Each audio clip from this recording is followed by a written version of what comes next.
Hello, welcome to my channel, The Ascension Guide. I'm your guide, Joe Martin. So today's message from Archangel Ariah is centered around mind, body, and spirit. So what does that mean? I know there's a lot of us, probably, I know myself included, which is where this message originated from, was the answer to my question of, okay, what now? Kind of what do I do?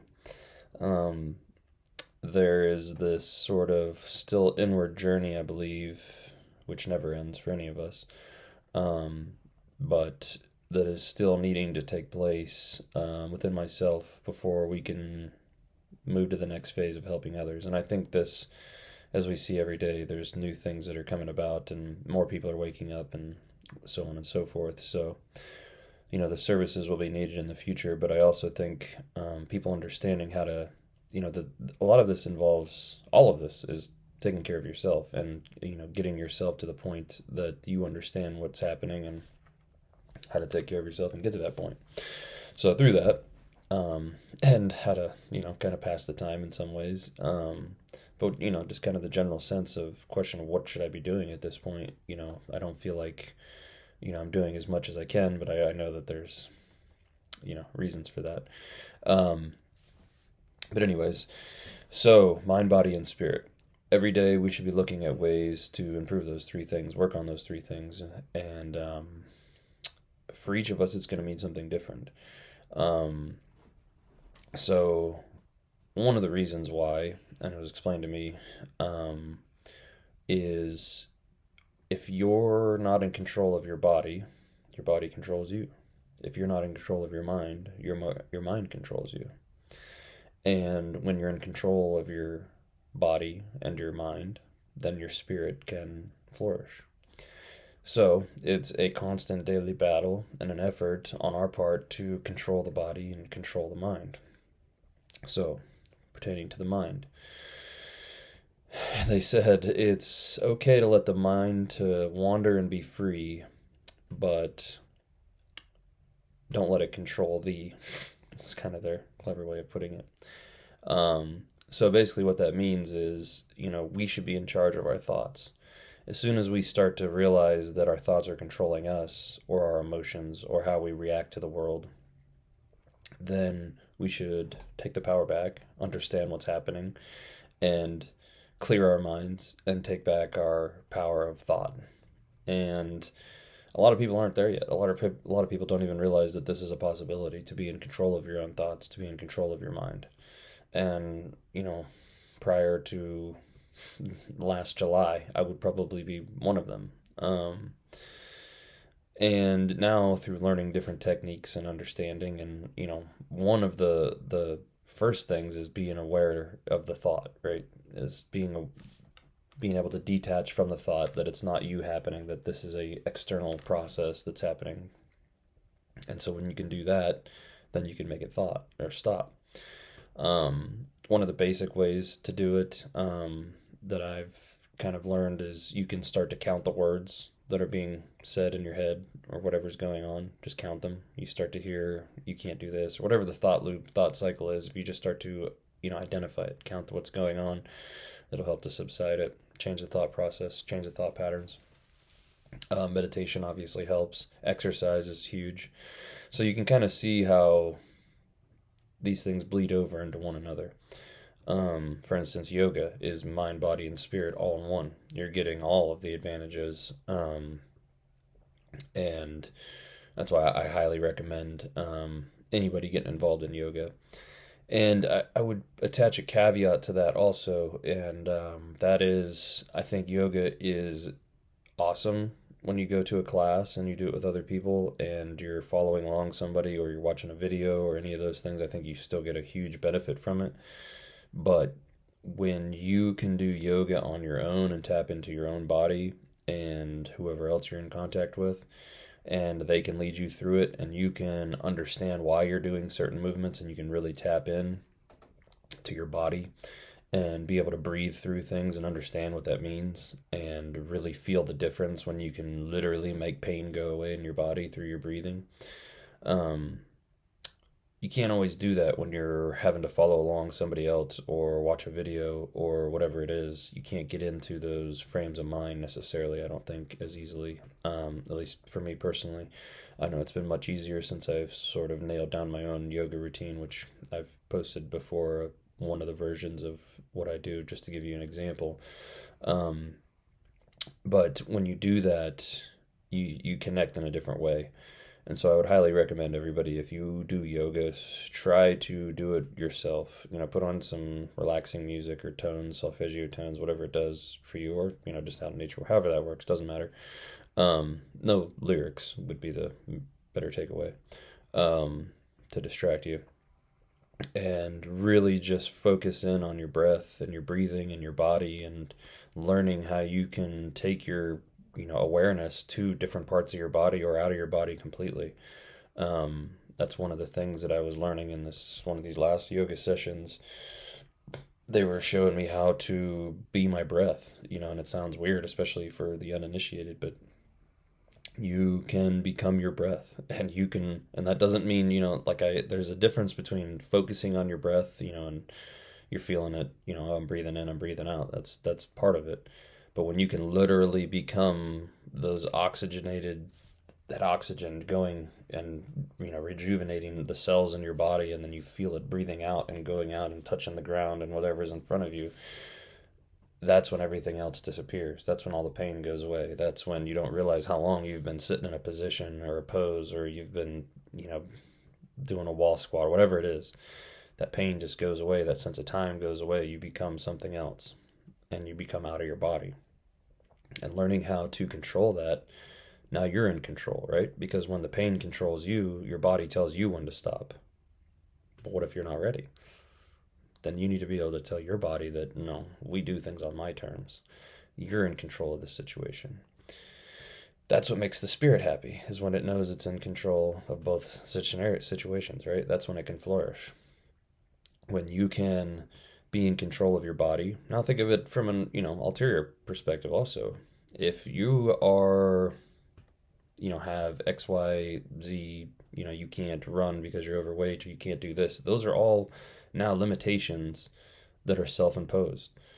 And you are not in control of your body to that extent of whatever it is. Now I understand that there are factors that are, people have disabilities and other things that I get that, and I'm not trying to rag on anybody for that, but what are you in control of through what you have, right? So now, once the other thing is, we have to understand that a lot of disease and a lot of these things are, they're our own fault. And I know that sounds harsh and rude, and people are going to think I sound crazy, but we have to understand that we have to take the responsibility back. We have to stop playing victim. We have to understand what the root cause is. A lot of it's diet, and some of it's lack of exercise, some of it's mindset, some of it's your belief system. I would say all of it's your belief system and how those things play into it. But when we understand how those things affect us, and understand how we can be a victim or the hero of our own story, and it starts with being in control of our mindset. It starts with being in control of our body. And then our spirit flourishes, and then we flourish.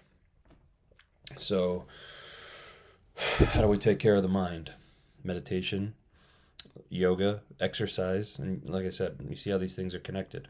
So some things, do both, or do all three. Yoga is an all three for me. Yoga, you get mind, body, and spirit. For the mind, play an instrument, and that's, you're focusing you're focusing your intent. It's a meditation. Anytime you're focusing your intent on something, you're meditating. So, meditation isn't just sitting in the quiet and, focusing on your breath all the time. That's one aspect of meditation, sure. But, playing the piano is another aspect of meditation, or another instrument, or reading a book. There's various forms of meditation. Yoga is a meditation. So there's a lot of different ways that we can meditate and focus our intent and focus our time and focus our attention. So that's how we can take care of the mind. Meditation, exercise helps. Mantras are a big thing. Change your mindset. Being aware of our thoughts as they come and go, and not allowing them to control the way that we think. So our mind should be essentially an empty vessel until we want to use it, if that makes sense. So we don't want thoughts just going around and bumping around and they're unwanted, because that means that we're not in control of it. But if we want to think about something, then we call upon those thoughts or memories or whatever else it is, and we purposefully use them for the purpose that they need, and then we dispel them when we don't need them anymore. That's how our mind should work. It shouldn't be the other way around, where there's this constant barrage of thoughts and all these things going on in our head. We should be able to calm that. And I know that some of you are probably like, this guy sounds crazy and that can never happen, but I'm telling you, I can do it. So if I can do it, you can do it. And it just takes the awareness, and it takes time and effort and practice. And it's not going to be perfect. And there's going to be bumps along the way, but you're going to figure it out, and you're going to start to realize that you do have this control, and you're not a victim, and you are the hero of your own story whenever you accept that role and become that role. And the other part of being in control of your mind is when your body tells you, I don't want to exercise, your mind says, yes, you do. And you do it. And that makes both of them feel better, right? And no, I'm not saying that there aren't times, listen to your body. If your body says, hey, we don't have any more, we went hard yesterday, I need a break, then listen to it and do that, right? But if it's, you're just being lazy or whatever else, sometimes we have to be the master of our own, body here. And don't let it control what we do. We control what it does. And we tell it how to work and how we need it to best suit us. And then it adapts to that. And that's essentially, if you look at every single human on the planet, their body adapts to what they do. If you're sedentary, it grows bigger and becomes not good for you. I mean, sedentary is not a great lifestyle. But you look at a high condition athlete, that person, their body adapts to do what they needed to do. So have your body adapt to what you needed to do. That doesn't mean you have to be an Olympic power lifter, but if you need to be more flexible because it helps your life be better, then yeah, do it. And this is coming from somebody who, I couldn't even, when I was in the military and hurt my back, when I bent over, I could barely touch my knees. And now I can put my wrist on the ground when I bend over. And that's without even having to warm up. And I could probably go a lot further whenever I, really at the end of a yoga session or something like that. So it's not impossible, but it takes, this is years of doing yoga to get to that point. And it's a dedicated practice. And this is all a dedicated practice. This isn't you try it for 3 days and then you're like, I'm not seeing any results. I'm not, you need to put in the time and the work and the effort. And this is not, everybody has, I shouldn't say everybody, people have this mindset of like a diet, or I'm going to exercise for 6 weeks and then I'll be in shape and then I'm good to go. Or, I'll do this diet for a month and then I'll be where I want to be, or whatever it is. We have to change that mindset. We have to get into better habits of understanding what is good for us, and also understanding what is bad for us, and understand when we need to have the balance and the rest, or when we need to go a little extra. And only you knows when that's right, and knows what it's good for your body or your mind or whatever it is. But we need to have that balance and that understanding of how those things play on each other, and be able to be in control of both of those things.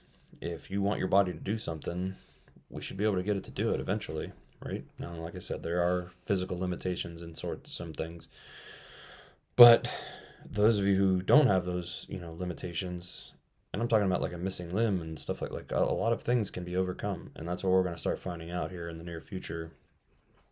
In the near future, I say in the next, 5 to 10 years, is how much, and hopefully sooner, we can affect our own healing, our own everything. We're in charge if we really want to be, and we take that power back. And it's not easy because, one, we have to overcome all of the conditioning that has been thrown upon us over our entire lives. And that's not easy to do. Our subconscious is a, sort of a blank data recorder. So anything that comes in, it's just recording data. And then when things are repeated every so often, we start to formulate beliefs. So you think of all the things that have been repeated throughout our lives, through the media and all these other things that are completely nonsense. We have to overcome all of that and reprogram our subconscious so that we understand, that we are in charge of our own capacity here. So, mind, body, spirit. Be in control of your mind. Be in control of your body. Find the ways that work for you. and do what you can. Don't think that because I'm here or somebody else is there or wherever else that, that's where you need to be tomorrow. You need to be where you are a little bit better than you were yesterday tomorrow. And that's it. Don't compare yourself to anybody else. Don't compare yourself to, the only person you should compare yourself to is the person you were yesterday. Are you better than you were yesterday? If you can answer yes every single day, then you're going to make incredible improvement over a year, 5 years, 10 years. And you're going to look back and say, wow, I'm an entirely different person. And, for the better, hopefully. But it starts with making those little changes and understanding that we're the ones in charge of this. And we give our power away whenever we say, I can't do that because of X, Y, and Z, insert excuse here. And, a lot of it is our mindset. And we have to understand that. And we have to understand that our limitations come from our belief systems in a lot of senses. So we have to change our mindset and change our belief systems, what we can do, what we're capable of. How do you know what the human is actually capable of? How do any of us know? I think that we've tapped into probably, maybe on the low end, but maybe like 15% of our capacity of what humans can actually do and what we will be able to do in the future. Once we understand this and unlock our suppressed abilities that are dormant, essentially, partially, because of our belief system. There are people who do these things already. There's people who are telepathically inclined that can move physical objects with their minds. All of this stuff's possible. It's just a matter of us changing our belief system and getting over to that. And once we do believe that and are able to do that, then we can show others, and that's when we can really change the earth. But this is where it starts. It starts changing your belief. So how do we do it? I'm just going to give you a quick, rundown of what I do every day. And every day is, with an asterisk is, I try to. And if I don't, I don't. And it's no big deal. I'm not beating myself up over it. But, so, I have been doing breathing exercises for I don't know how long now, probably a few years. Every morning, every time I do yoga, different things. But recently I came across a book talking about the yogis of like Tibet and India, and the Tibetan Tantra and different ways of yoga and these sort of things. And there's different breathing exercises that go along with that, which I've started this past week. And so every morning I wake up and have my coffee, whatever. So in this book, it describes from midnight until 12 p.m., so the morning time, essentially, is when you're more in the creative side of things. And from 12 p.m. to 12 a.m., the afternoon to midnight, is more the... so it's feminine in the morning, essentially, and masculine in the afternoon. And so, creative, getting things done in that sort of manner, reading, that sort of stuff should be done in those hours.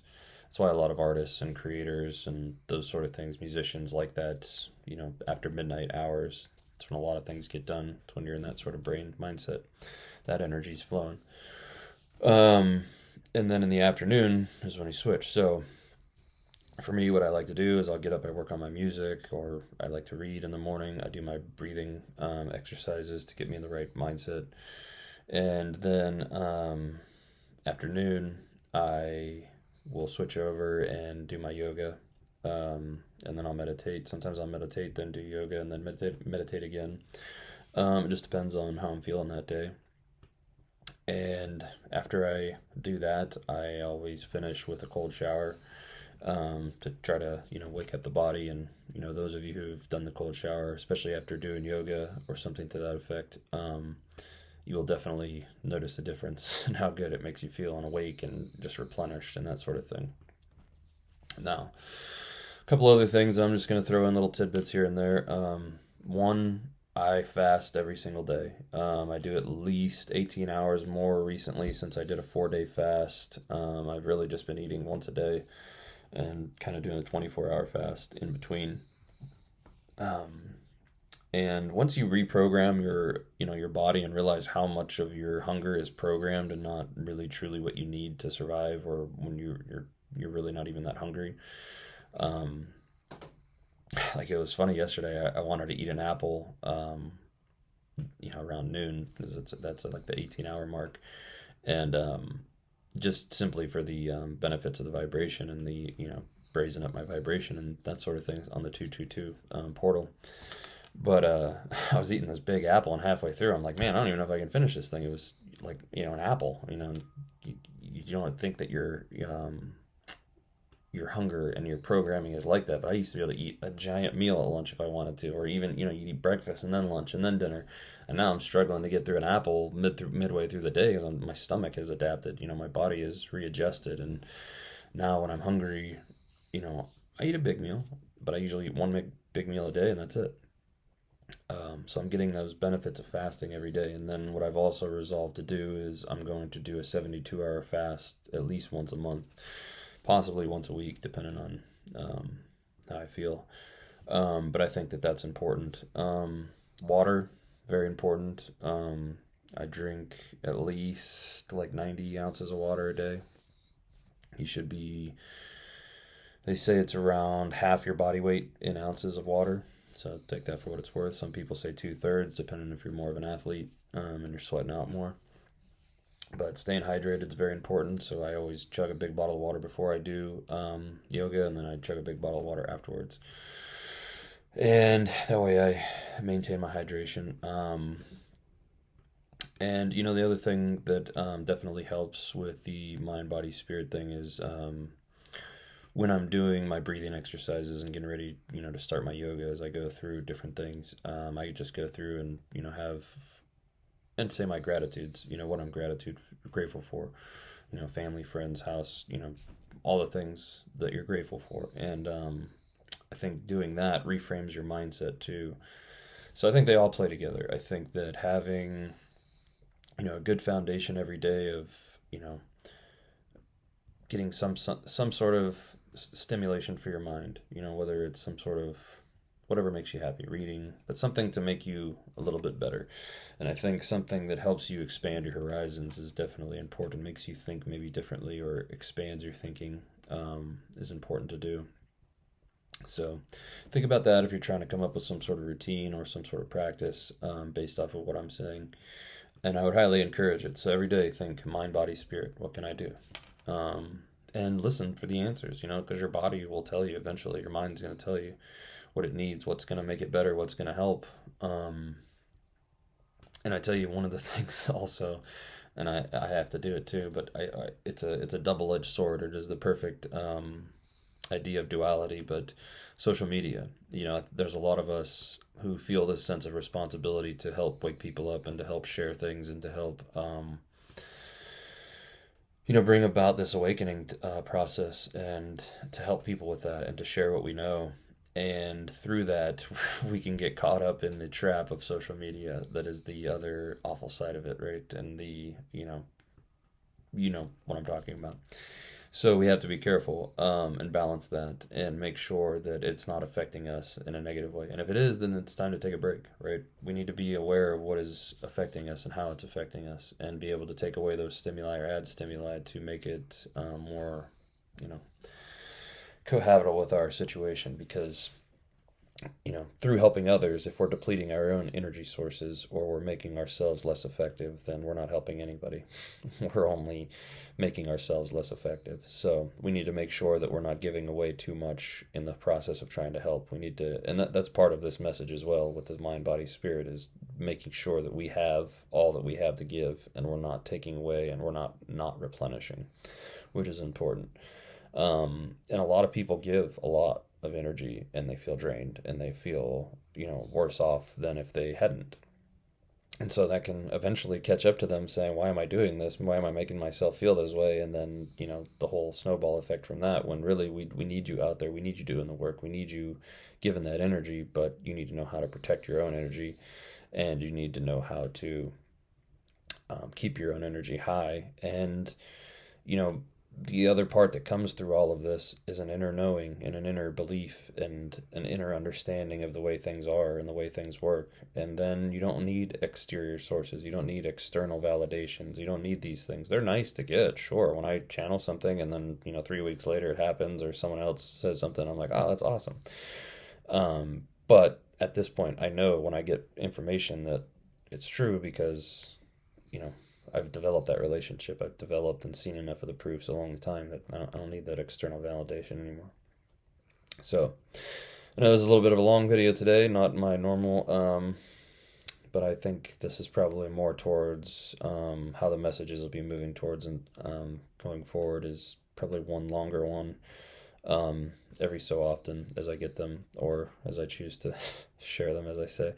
Because some of them are, more trivial, or, I'm not going to come on here every time I get a little enlightening message that, is a couple seconds, or, a lot of times it's just for me personally too. So I try to share the important ones that I think that will benefit people the most, and the other ones get lost in the shuffle sometimes. So, all right, everybody, I really appreciate you tuning in. And as always, if you could hit the like and subscribe button, if you haven't already, that helps the old algorithm and that sort of thing, so that people can see this and we can get this message out to as many people as want to see it or need to see it.